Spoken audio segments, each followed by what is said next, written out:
Let me ask you something. Have you ever felt it? That rush when you're playing a video game? The tension in your chest as you're about to beat a boss you've been stuck on for hours? The satisfaction when you unlock a new level? And then, you look at the clock and realize 5 hours have passed. No boredom, no burnout, just pure flow. Now, imagine if you could feel that same rush every time you studied. If you could crave solving math problems the way you crave finishing one more round in your favorite game. If you could grind through textbooks with the same thrill you feel when you're about to win a match. Sounds insane, right? It's not. Because here's the thing. Your brain is already wired for addiction. You just need to point it in the right direction. And by the end of this video, you'll know exactly how to do it. Not through discipline, not through willpower, but by hacking your own brain, using the same tricks games use to keep you glued to the screen. All right, let's get serious. Why is it that you can grind through a video game for 5 straight hours, but 1 hour of studying feels like torture? Simple. Games reward you constantly. Even the smallest actions feel satisfying. You defeat a tiny enemy, plus 5 XP. You complete a mini quest, plus 200 coins. You're always gaining something, and your brain loves that. It's wired to crave progress. But when you study, there's no immediate payoff. Just pages of effort and a distant exam date you don't care about yet. So your brain checks out. But here's the twist. You can hack this system. You can make your brain crave studying the same way it craves gaming. Here's where it gets real. You're going to build your own XP system, just like in games. Except this time, your brain is the player. And trust me, it's going to fall for the trap. Here's how it works. 30 minutes of pure focus, plus 15 XP. 1 hour, plus 40 XP. 2 hours of beast mode, plus 100 XP. But here's the kicker. You're not just earning XP for fun. You're going to tie it to real rewards. Think about it. When you game, you grind for better gear. When you study, you'll grind for better experiences. So you create reward milestones.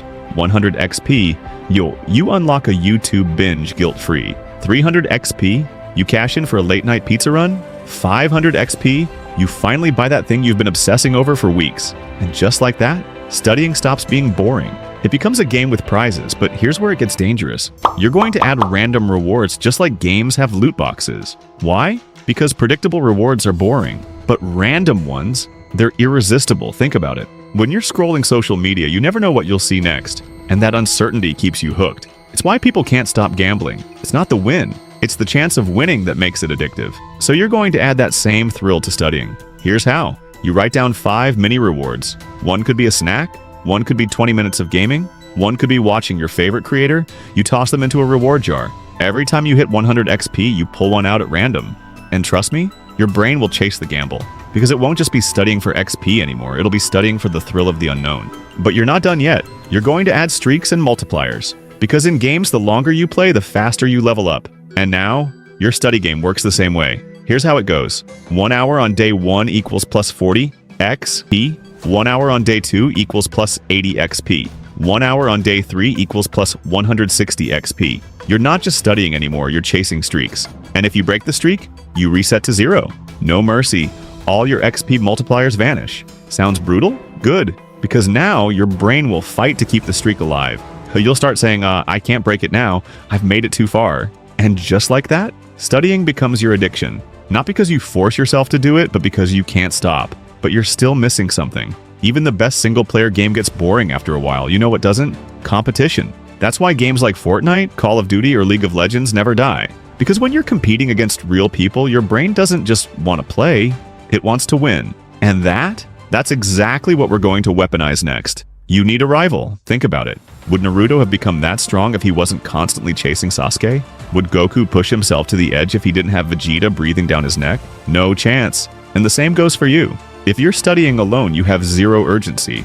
But the second you have a rival, everything changes. Now, who should you pick? It could be that one guy in class who always seems ahead of you, your best friend who's equally ambitious, a complete stranger online who's killing it. Doesn't matter who, as long as they're good enough to push you. And here's the move. Set a public challenge.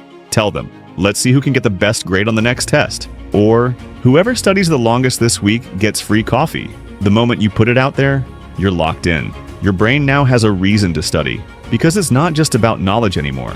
It's about winning. But let's take this further. What if I told you you could race against yourself and still feel that same competitive rush? Sounds weird, right? But think about it. Speedrunning exists for a reason. Gamers play the same level over and over to shave off a few seconds and break their own records. And you? You can do the same with studying. Here's how. Set a timer for 25 minutes. Pick a specific goal like finishing 10 pages, hit start, race yourself, record your time, next session, try to beat it. And suddenly, studying isn't just about finishing material anymore, it's about breaking records. And trust me, once you start doing this, you'll catch yourself thinking, I bet I can do this even faster next time. That's the moment you know the game has begun. Now, let's talk about leveling up. You ever notice how games start off easy, but then get ridiculously hard? That's called progressive difficulty, and it's the reason you keep playing. Because if a game was too easy, you'd get bored. But if it was too hard from the start, you'd quit. This is where most people mess up with studying. They either start too soft, rereading notes and calling it studying, or they go way too hard, trying to memorize an entire textbook in one night. Both lead to burnout. So here's the fix. Start with easy mode, then slowly raise the difficulty. Example, Day 1, just skim the material, no pressure. Day 2, write down 5 key points per chapter. Day 3, try to explain it in your own words. Day 4, do timed recall sessions. By the time you hit Day 7, you're in hard mode, effortlessly remembering stuff without even needing your notes. And here's the best part. By scaling difficulty gradually, your brain never panics, because it's just adapting like in a game. And once it adapts, you level up. So here's where we are now. You've got XP rewards and loot box surprises. You're competing against a rival or against yourself. You've mastered difficulty scaling. At this point, studying isn't something you force yourself to do. It's something you wake up wanting to do. And that's the secret. Because once studying becomes fun, you don't need motivation anymore, you just do it. Now, one last thing. If you've made it this far, it means you're serious about leveling up. And you already know. The best players? They always look for ways to get even better. That's exactly what we do here at Better You Now. So if you ever need another game-changing strategy, well, you know where to find us.